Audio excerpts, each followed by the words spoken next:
As someone who only started watching Infinity Train in the last couple months, I was absolutely astonished by the amount of depth and nuance there is in this wonderful show. It's beautiful and poignant. It takes a straightforward but evocative premise.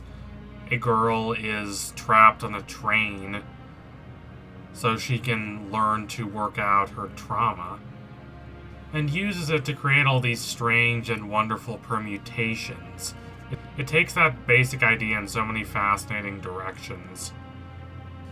As the show progresses through its different seasons, we see different characters get on the train, and in a lesser show, this could be nothing but a cheap copycat of the first season, but they always find a way to take it in new directions.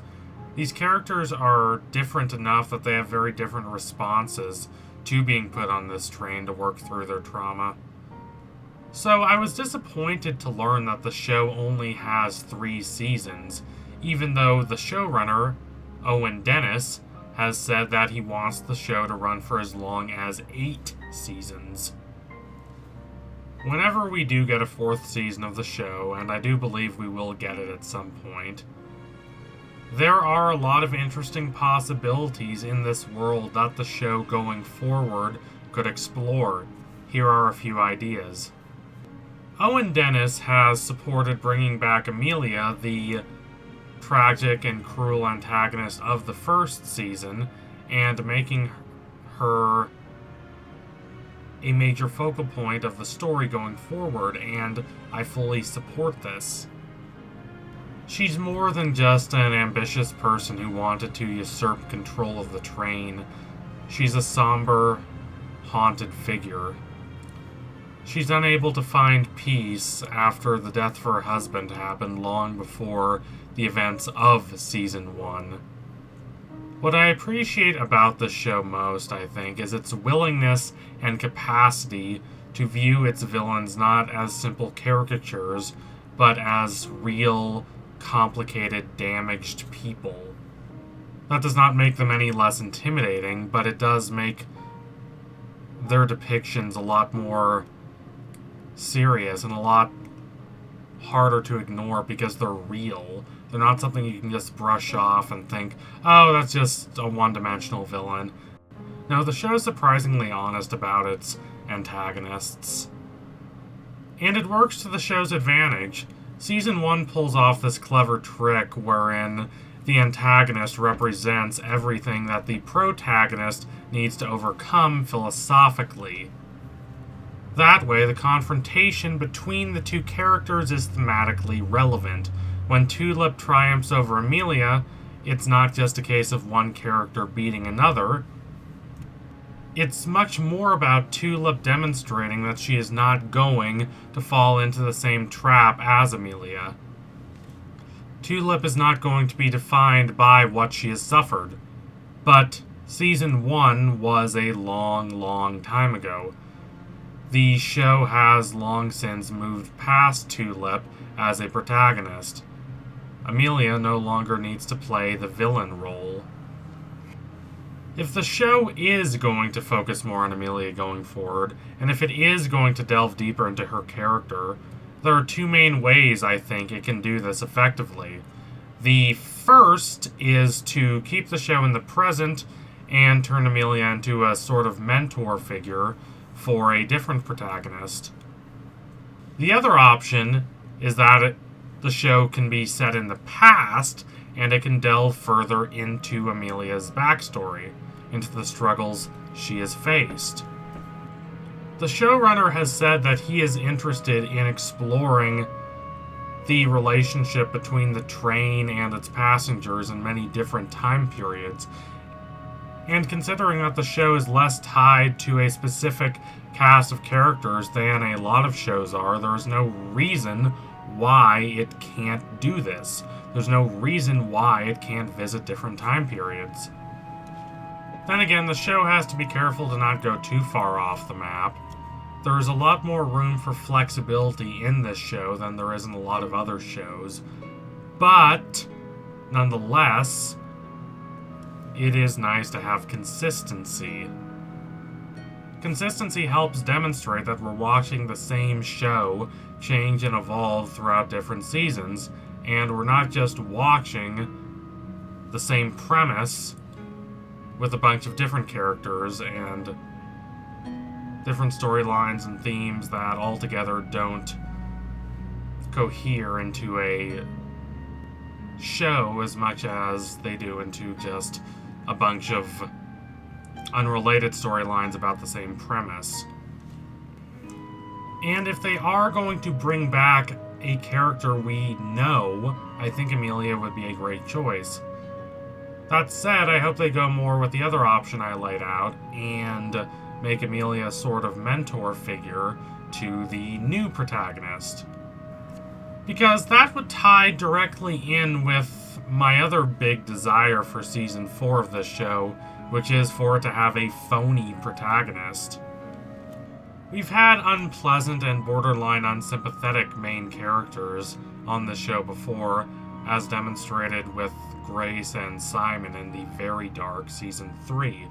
But what we haven't yet had is someone who claims to be the main character, but isn't. Someone who claims that they want to go on the same journey as a lot of the characters we've seen in the past and escape the train, but in reality, they don't.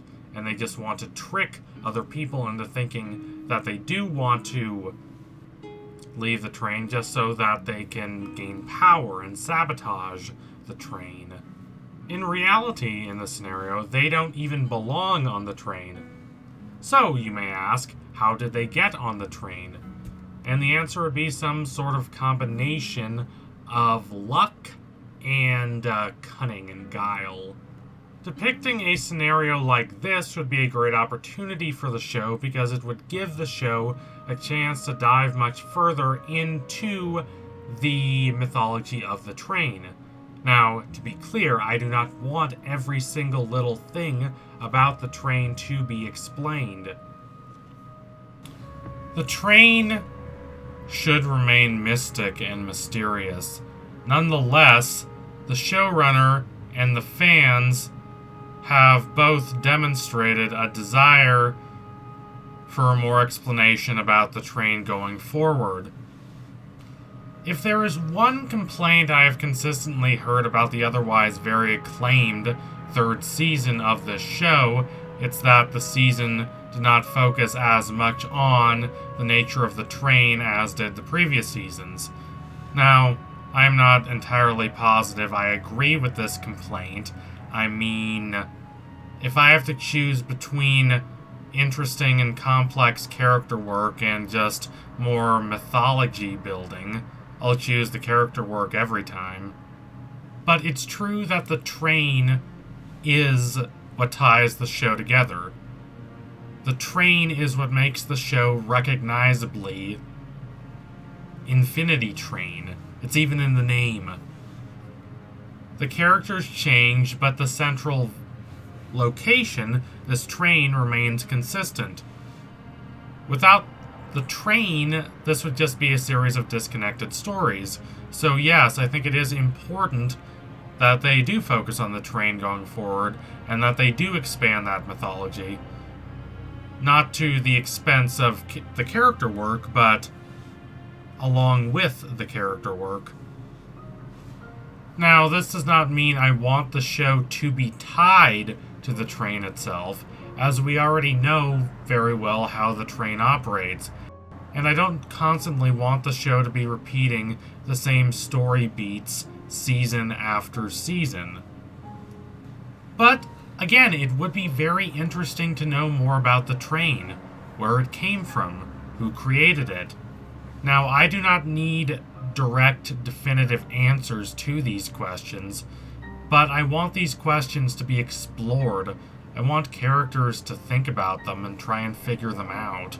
It would be useful for the show to deepen the mythology and the mystery around the train, and this kind of ties into what I was talking about before in terms of the show benefiting from a decoy protagonist. It would really help. It would be a nice expansion of this world. By learning about how this protagonist gets on the train, we can learn about how the train operates. And if you do it this way, then revealing the mysteries about the train does not have to come in a big info dump. We can learn about the train while being invested in the mysteries of this character. Now, for the mystery to be preserved, I do not think we should be spending all our time with this character. This ties back into something I've thought about a lot in terms of how difficult it is to keep a main character's secrets from the audience. Either enough clues are dropped that we would figure out the secret very quickly, or these clues are unrealistically withheld, creating a situation wherein believability is strained. We know so much about this character, but not this one shadowy aspect of themselves that we would have been able to find out if the show was not deliberately keeping it from us. And that makes the mystery feel less tense and more just artificial. This decoy protagonist would appear to be a protagonist in that they would have the same goal as a lot of our other protagonists in terms of working through their trauma and finally figuring out a way to get off the train. This protagonist might even look a little bit like Tulip or Lake. We, seeing this so-called protagonist through the eyes of Amelia or some other mentor figure trying to help this protagonist, would see them as being not dissimilar from the other characters we, the audience, have encountered. This would last until about the halfway mark, or maybe the 2/3 mark if you really want to bury the reveal. And then, that this protagonist is not a real protagonist would be revealed, chaos would erupt, and it would be a really exciting, thrilling, dark last few episodes as we race toward the climax. I don't know if this season I've drawn up would necessarily be darker than previous seasons of the show. It would be hard to go darker than Season 3 without tipping into outright nihilism. But it would be tense, and it would be suspenseful, and the unveiling of the mystery would be both horrifying and deeply cathartic to us, the audience, who finally has uncovered the truth about this decoy protagonist. So thank you all for watching. If you liked what you saw today, don't forget to like and comment and subscribe. Donate to my Patreon if you can and you want to see more videos like this. Keep watching Infinity Train. There is no guarantee that the show is going to get more seasons, but we can at least hope for the best, and we can at least watch the previous seasons of the show again. I really appreciate how the show analyzes and interrogates its characters. It's not afraid to wonder what motivates these characters, what makes them do what they do. No, it's not a perfect show, and at times it can get a little formulaic, but it's exciting, it's introspective, it's psychologically fascinating, and I wish we had more shows like it. So anyway, tune in soon for my next analysis. It will be coming soon. Thank you all again. Adios, comrades.